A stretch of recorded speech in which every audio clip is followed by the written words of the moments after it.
Nakatikim na ba kayo na pugo na sabaw? Eto, magluluto tayo ng pugo soup o sabaw. Nakapagluto na ba kayo guys ng quail? Okay, etong ibon na to, gagawin nating sabaw. Ayan, syempre gagamitan natin dito ng, eto ay ginseng guys, na slice na ginseng na to. Ayan, 5 piraso lang yan. Eto ay matapang to guys ha, etong ginseng na to. Syempre kailangan natin ng luya. Ayan, balatan muna natin ng ating luya, syempre. Ayan. Balatan ko lang, ha? Dito ko na balatan para nakikita nyo kung paano natin balatan. Pwede rin kayo magbalat ng luya, ganito lang.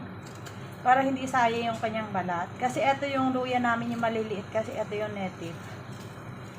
Yung malalaki kasi, malalapat. Ano siya? Hindi yung native. Ito pwede nyo gamitin na to guys, na kahit di nyo na siya balatan. Basta hugasan nyo lang. Pero dahil pinakita ko sa inyo paano magbalat, ayan. Balatan na. Hindi naman tanggal na tanggal yung balat niya guys. Ayan.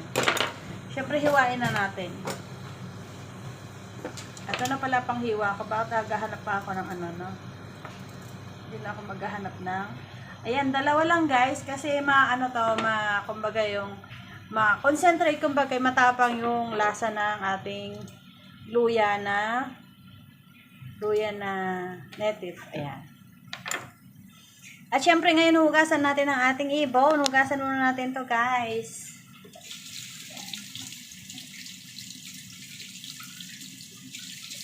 Galin natin yung kanyang esophagus.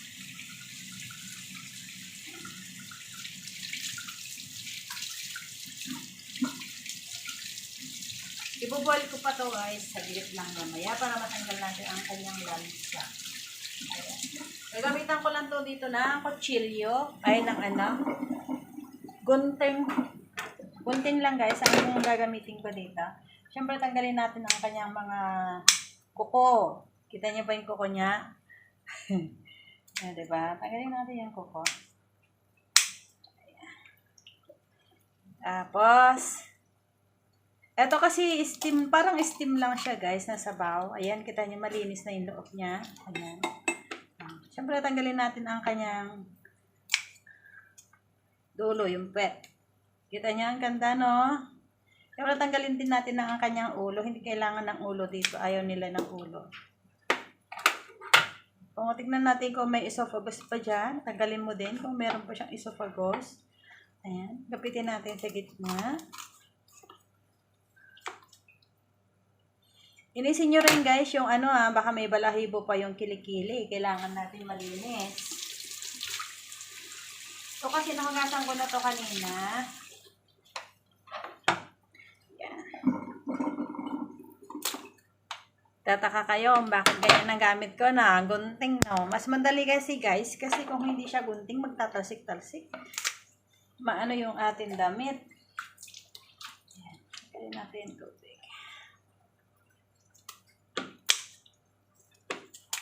Ang liit, no? Kailangan natin gupitin.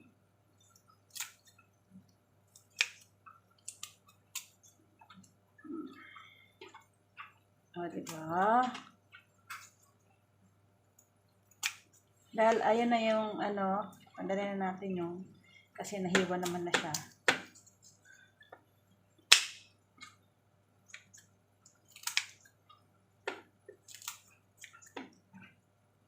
Kala nyo siguro, ba't di ko na lang ginamitan ng malaking itak, no? Mas madali kasi sa akin to. Yan. Tsaka malit lang naman to.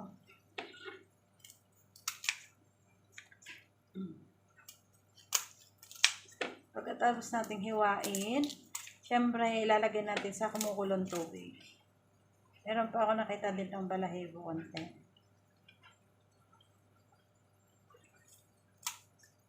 Steam lang natin yan. Ayan. Hugasan natin ulit. Saka natin. Hugasan ulit ha. Tapos, syempre ang ating luya. Hugasan natin. Lagyan natin dito sa ating lutuan. Ayan. So, pakukuluin lang natin ito sa ulit.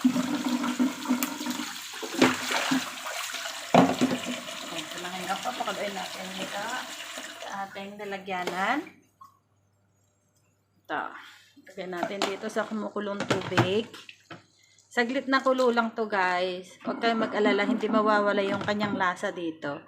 Kasi iba-blanch lang natin yan. Huwag naman yung sobrang tagal na luto. Ayan. Ay, nawala. Ayan. Blanch lang natin yan hanggang sa kumulo. Wait lang natin ha. Ganyan lang yan. At syempre, etong ano pala natin guys. Ipakita ko sa inyo yung ating ginseng. Bakit nagtataka kayo kung bakit? Kundi lang yung ginseng natin. Ayan, madami po yung ginseng namin dito guys. Ito siya. Pero konti lang ang ilalagay natin. Mahal kasi to guys. At saka matapang siya. Ayan. Kita nyo ba? 4 na piraso lang yung nilagay ko. Ayan. Iyan lang ang nilagay ko. Oh, 4 na piraso. Ito yan. Yan. Mahal to, matapang siya. Ano na to? 1,000 na yan. O, ganun po kamahal ang ginseng mga kaibigan. Yung tunay na ginseng ha. Ayan. Ito na yung ano natin, yung ibon natin. Okay na yan, kumulo na siya. Hugasan na natin. Ayan. Siyempre hugasan natin. Ano makikita nyo? Paano natin nahugasan?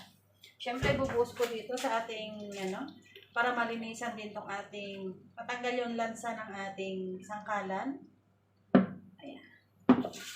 Hugasan natin.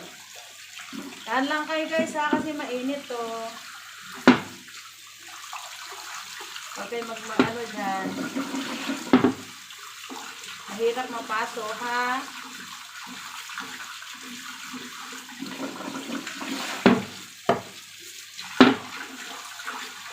Siyempre hugasan din natin yan mamaya ating sangkalan. Kaya ang linis na siya guys. Kita nyo ba? O diba ang linis? Lalagay na natin sa ating, init. Lalagay na natin dito sa ating lalagyanan ng sabaw. Yan. O diba? Ganyan lang.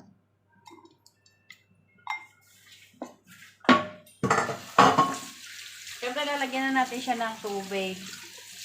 Para naman, mailuto na natin.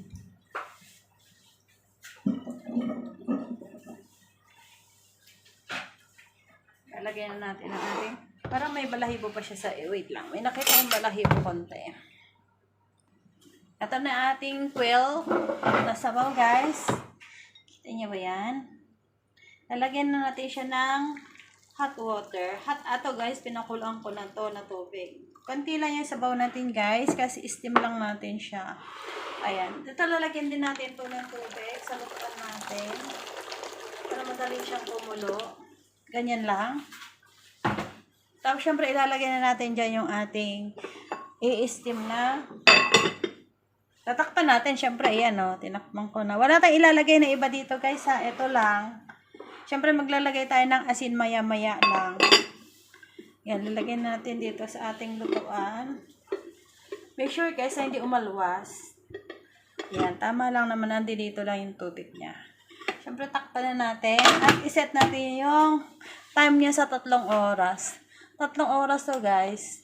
Ayan, 3 hours. Kita niyo ba? Gumagalaw-galaw siya. Ba't gumagalaw-galaw dito sa pero hindi siya gumagalaw dito sa machine guys. Hindi ko alam bakit. Basta 3 oras yan. Ayan. Pagka 3 oras guys, pwede na natin lagyan ng pampalasa. Asin lang ang ilalagay ko dito, wala nang iba. At syempre, hugasan na natin ang ating pinaglutuan. Ayan, samahan niyo ako dahil hugasan natin ang ating pinaglutuan. Baka kala nyo hindi natin hugasan. Hugasan po natin ito. Ating pinaginamitan dito. Ating ang ating scissors, ang ating sangkalan.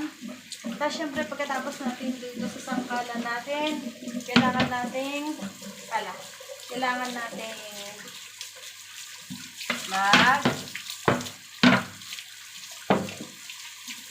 magbalat ng water chestnut.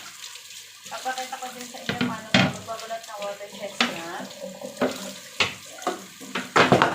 Dito yung ulo, andyan yung uwan. Huwag po kayo mag-alala kasi hindi magbabarado ang aming lababo kasi meron yan strainer.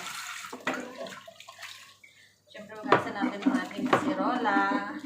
Napaka-favorite ko tong kasirola na to guys. Kasi napaka-useful talaga siya. Gusto kong bumili din ng ganitong kasirola. Ganito lang kaliit. Napakatibay kasi nito. Siyempre maganda. Siyempre ating kutsilyo din. Ating kutsara ginamit. At siyempre ang ating ang ating ating strainer na ginamit kanina sa paghugas ng ating karne ng ibon. Ang bilhin ng tubig, hindi pala ko nag-off ng tubig ng heater. Kita niyo, umuusok yung tubig natin guys. Kailangan ko off yung heater para na nag-on sa pa.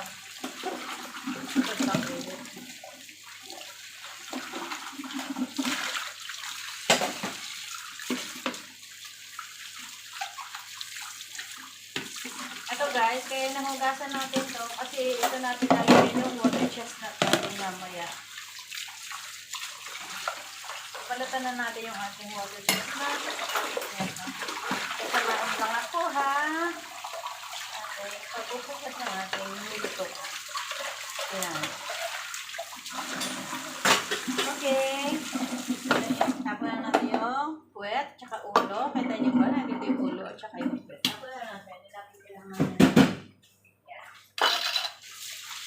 Nabukas tayo ng kamay. Kaya tagugas na rin tayo.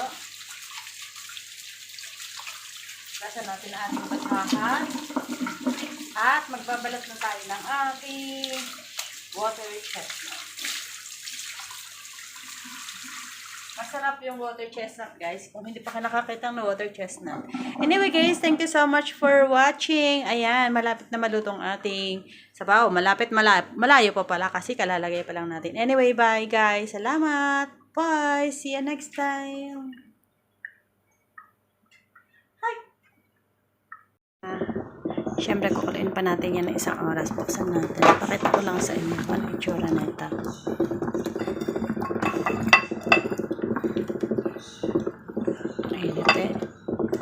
Yan na yung itsura.